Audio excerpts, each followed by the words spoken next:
What's up? My name's Glue Boy. Welcome back to the channel where we go over all things 40k. Today we got a fun character to really talk about, a fan favorite, good old Commissar Sebastian Yarrick. And I talk about Yarrick because of news that happened relatively recently. It's a little late to this party. But Yarrick is not in the 9th edition codex for Guard, and it is heavily implied that he might have died. However, is that the case? Maybe. I'll get to that at the end of the video, so stick around.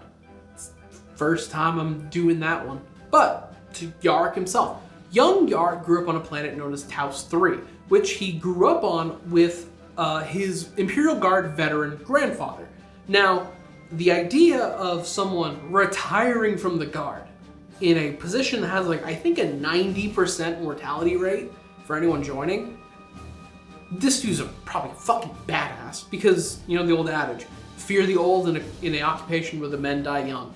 And this guy taught Yarrick a whole lot. How to make traps, how to kill things, how to just survive. And this would actually come in handy pretty quickly, as Taos 3 got attacked by Orcs, and young Yarrick, age 10, was able to survive for a good, few months. It was a while till someone helped him out. He went around making traps, scavenging for food, killing Gretchen, just being a powerful 10-year-old. And until eventually a Guard regiment came to the planet, finally, and found a young Yarrick. It's damn, that kid's still alive. Anyways, ship him out. Which, like most war-torn orphans in the Imperium, he was set right to a Schola Progenium, which is fancy orphan college where they create the Imperium's finest psychopaths. People like the Sisters of Battle, the Tempestus Scions, Commissars, or even the recruitment grounds for people like the Inquisition or the Officio Assassinorum. Obviously, Yarrick went right into Commissar, and he did really well. Man was very charismatic, he picked to the job very well, and he also decided to start learning a lot about the Orcs. As Yarrick had previous history with them, he got really well versed in the understanding of the Orc mind. Granted, the Orc mind doesn't work very well at all, but he really studied into it. Even so far as Yarrick learned the Orc language, which according to Amberly Vale from the Caiaphas Cain books is just a lot of screaming and head pounding. Alongside his Orc studying was a lot of Orc fighting, as he was assigned to a lot of different regiments over the years, as Commissars do. You're kind of tossed around into regiment to regiment, just being a Commissar. And he served in a lot of battles and grew old until he got his position right before retirement. He was assigned to the Armageddon Steel Legion on Armageddon, which, wouldn't you know it, Armageddon got attacked by Orcs.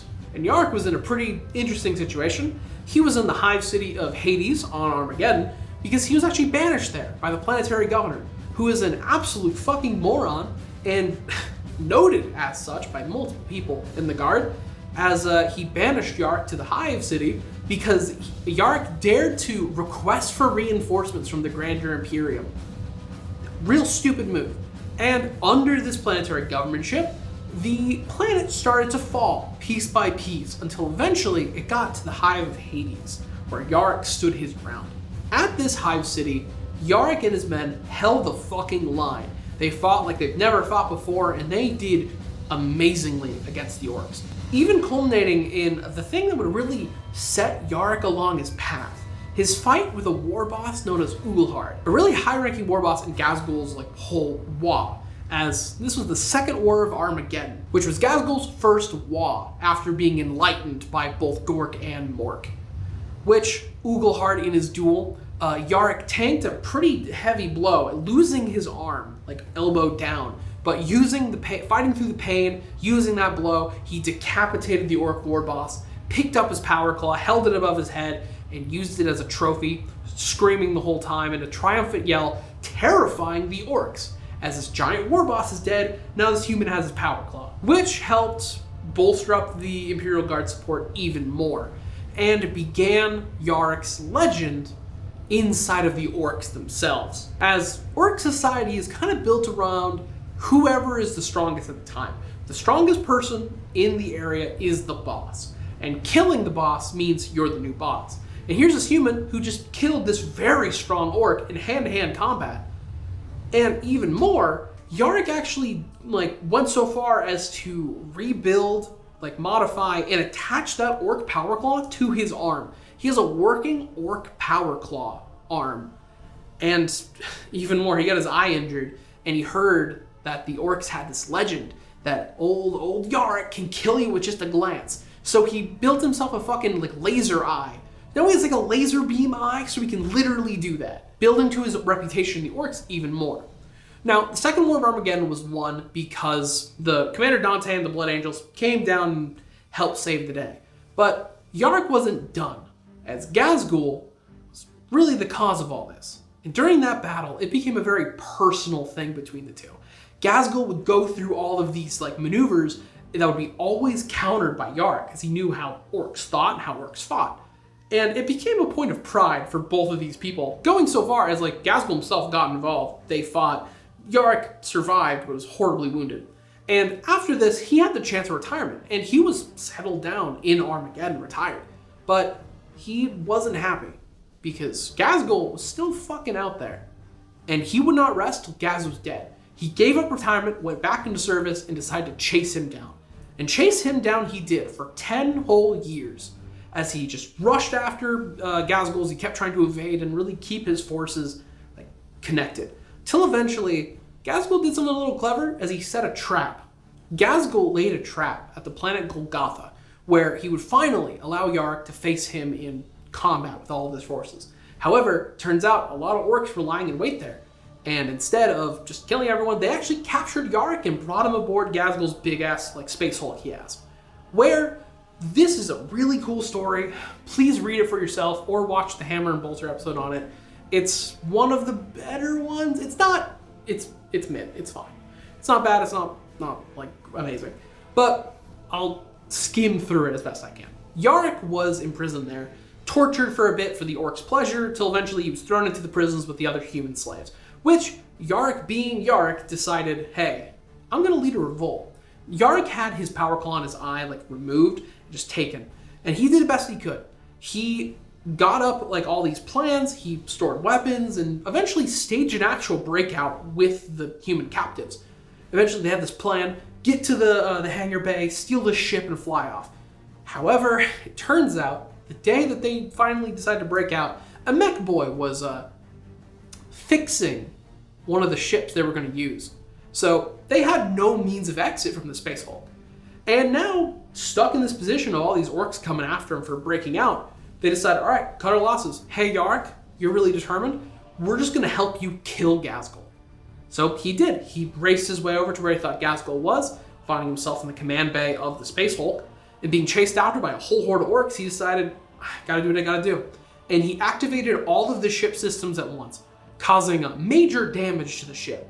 And last thing he saw was a giant explosion rippling through the ship, coming his way, and just awaited the mercy of the Emperor. Which, he wouldn't die there, as Yarrick woke up on an operating table with his power claw and his eye pack. When he exited the room he was in, he saw a bunch of orcs waiting for him, and they all just started cheering and celebrating. And they all kind of parted away and led him to the hangar bay, where fucking Gazgiel was standing there.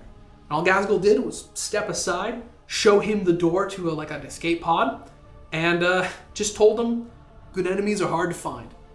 As all orcs like to do is fight. And Yarrick was the only person to really stand up to Gazgiel and give him an impressive show. And it would ruin all this fun if Gaz just killed Yarrick. And Yarrick couldn't really do anything in this position. He left. And as well, Gaz gave him some more parting words that prepare yourself in Armageddon. We're coming back. And so he made way to Armageddon, which he got there 2 weeks before the Third War of Armageddon, which I'm not getting into because it's a lot and I haven't read Hell's Reach yet. And I'm not going to spoil myself. As much as I like talking about the lore, I'm also a fan of 40k, and I'm not going to spoil myself on a book by just reading through the wiki. I'm going to read the book at some point. The book itself is pretty cool. Black Templars, High Marshal Helbrecht, Yarrick all standing up against Gazgiel's whole army, and the biggest orc war ever seen in the galaxy. I've heard that this book is phenomenal, and there's even a movie of it on YouTube. Last thing I'm going to get into before I go into Yarrick's fate is Yarrick's reputation, as the Orcs are fucking terrified of him. The Orcs believe he is an honorary Orc with how powerful he is. The Orcs fucking hate humans. They think they're all weak and a bunch of losers. Except for Yarrick, he gets a pass because he is proper Orky. He is vicious, brutal, and rushes in a lot of times going for single combat. Man's got his own Bane blade that he likes to surf on. That's proper fucking Orky. And even more, there's actually a fan thing that's not entirely true, that Yarrick's able to live through all these battles and events because the Orcs believe he can't die. Because if he could die, they would have killed him already. So the Orc power of just belief keeps him alive, which, I mean, is possible. It's not fully how Orc stuff works. They're not all powerful, like, giving you immortality. But it's a fun thing that, like, he's stronger because the Orc Wa energy is powering him up. So let's discuss this big Imperial-sized elephant in the room.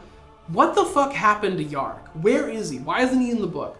And Games Workshop is being Games Workshop, as they will not confirm that Yarrick is dead. Because they can't confirm he's dead. He's got to come back for another book or a model release or something else.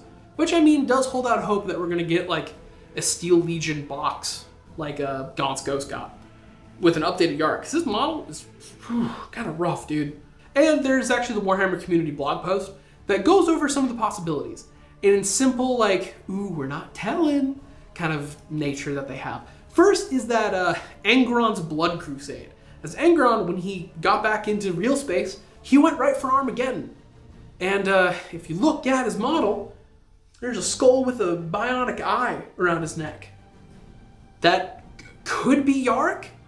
But however, they also say, ooh, maybe he's not dead at all. Because it is a thing that the Imperium does just like to label people as KIA, when in reality they're fine and will come back later in a big heroic stand, full Gandalf the White at Helm's Deep, like that shit. Look at Caiaphas Cain for evidence of that. Or the fucking article even like says that maybe Trazyn stole Yarrick to finish a Battle of Armageddon or Armageddon Steel Legion like diorama. He just needed Yarrick there. He's there with Creed is a possibility. But real answer, we don't know. Most likely, he's not dead. He's just injured again.